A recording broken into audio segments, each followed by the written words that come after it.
আম্মু সকালে বাজার করতে গিয়েছিল, তো অনেকগুলি বাজার নিয়ে এসেছে। আজকে যেসব কেনা হয়েছে এগুলো খুবই দরকার ছিল, মানে একেবারে শেষ পর্যায়ে চলে এসেছিল, যার জন্য আজকে কিনে নিয়ে আসা হলো। আসসালামু আলাইকুম এভরিওয়ান, কেমন আছেন আপনারা সবাই? আশা করি সবাই অনেক ভালো আছেন। আমরাও আলহামদুলিল্লাহ ভালো আছি। বাজারগুলো তো নিয়ে এসেছে, এখন যেটা যেইখানে থাকে তো সেইখানে রেখে দিব।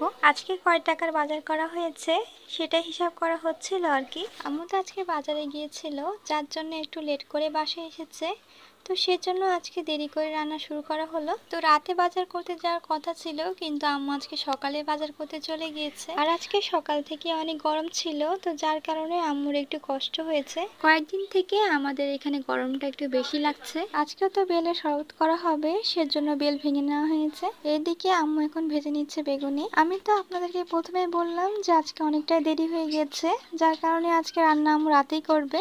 তো এখন তো আম্মু ইফতারি সব আয়োজন করছে। আজকে তো বক্তৃতা করা হয়েছে, তো অন্যান্য অঞ্চলে অন্যান্য নাম থাকতে পারে, কিন্তু আমরা তো বক্তৃতাই বলি। প্রতিদিনের মতো আমি সব ফলমূল কেটে নিয়েছি। আজকের ভিডিওটা আমি এখানে শেষ করছি। সবাই ভালো থাকবেন, সুস্থ থাকবেন, আমাদের সাথে থাকবেন।